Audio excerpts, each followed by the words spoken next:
et bienvenue sur cmath.h. Aujourd'hui, nous allons parler de géométrie différentielle et nous allons montrer qu'une surface est minimale. Alors, pour cela, nous proposons comme support de discussion l'énoncé suivant. Soit A, un réel strictement positif, on va montrer que la caténoïde dans une paramétrisation phi est donnée par A cosinus hyperbolique. Oui, à ce niveau, on a A cosinus hyperbolique de S cosinus de T comme première composante, et comme deuxième composante, on a A cosinus hyperbolique de S sinus de T, et enfin AS, d'accord, c'est la représentation, c'est une paramétrisation de notre caténoïde. Alors, on va montrer que c'est une surface minimale. Comment est-ce qu'on procède? On va montrer que, en fait, la courbure moyenne est nulle.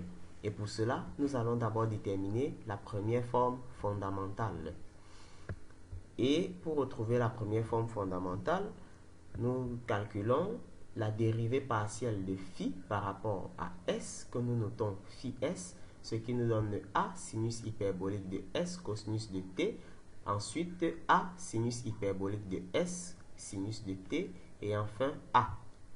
Nous avons phi T qui est moins A cosinus hyperbolique de S sinus de T, parce que ici nous dérivons par rapport à T. C'est pourquoi la dérivée de cosinus donne moins sinus. Ensuite, comme nous dérivons toujours par rapport à T, la dérivée de cosinus va nous donner, la dérivée de sinus, autant pour moi, va nous donner cosinus. Et la dernière composante dans la paramétrisation de phi est AS, donc ne dépend pas de T. C'est pourquoi sa dérivée par rapport à T nous donne 0. Nous avons donc le premier coefficient de la première forme fondamentale que nous notons, grand E, qui n'est rien d'autre que le produit scalaire de phi S par phi S.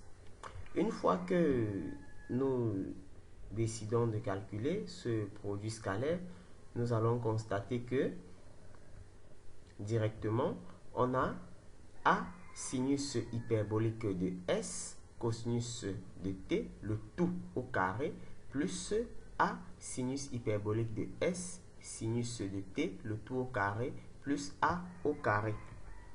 Ensuite, nous avons la possibilité de factoriser par A au carré, parce que A au carré intervient dans chaque élément.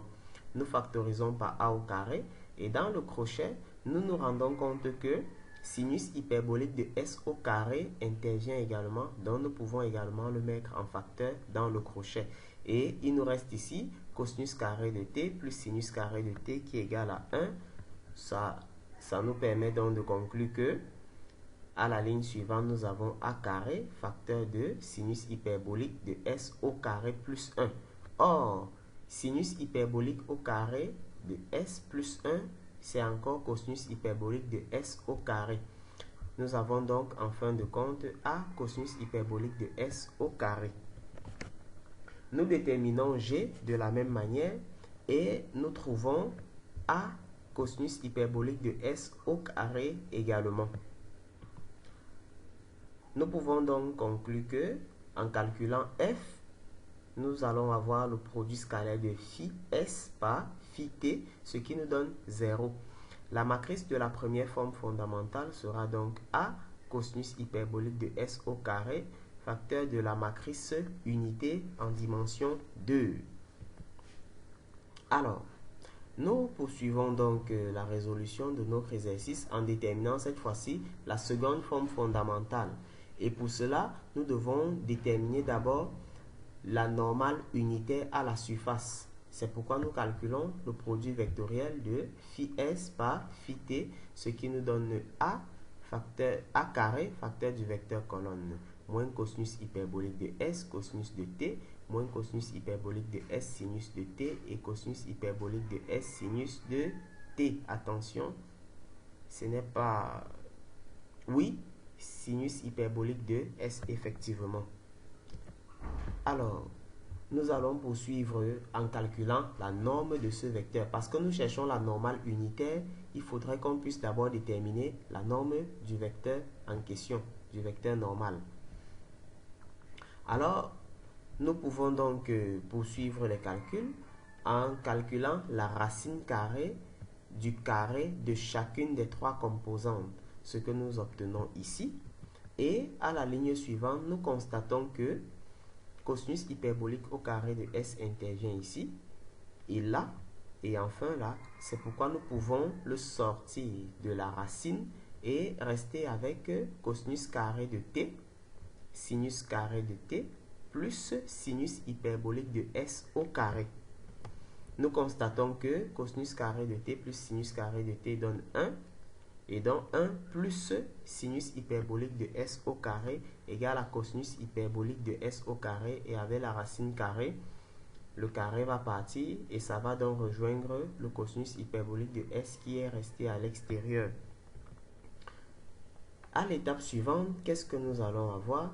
Nous allons donc avoir la normale unitaire à notre surface qui est donc phi S vectoriel, le phi t sur la norme de phi S vectoriel phi t, qui nous donne bien sûr le vecteur suivant. 1 sur cosinus hyperbolique de S moins cosinus de t moins sinus de t et sinus hyperbolique de S. Alors, nous allons poursuivre en déterminant les coefficients de la seconde forme fondamentale. Et pour cela, nous allons chercher la dérivée partielle seconde de phi par rapport à S. Ce qui nous donne donc à ce niveau A cosinus hyperbolique de S cosinus de t, A cosinus hyperbolique de S sinus de t est 0. Ensuite, nous avons phi tt qui nous donne moins A cosinus hyperbolique de S cosinus de t moins A cosinus hyperbolique de S sinus de t est 0.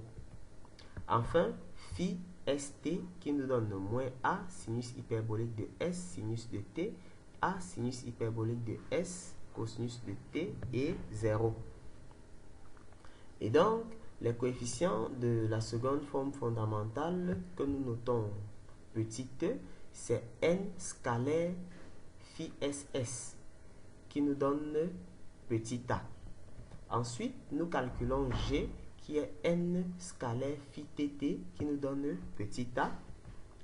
Et enfin, nous calculons f qui est n scalaire phi tt, ce qui nous donne 0. Alors, la matrice de la seconde forme fondamentale sera donc A facteur de, en colonne, nous aurons moins 1, 0 et 0, 1. Il ne nous reste plus qu'à déterminer la matrice W, qui n'est rien d'autre que la matrice de la seconde forme fondamentale multipliée par l'inverse de la matrice de la première forme fondamentale. Et une fois que nous aurons trouvé la trace de cette matrice, nous aurons trouvé en fait le H que nous cherchons, qui est la courbure moyenne.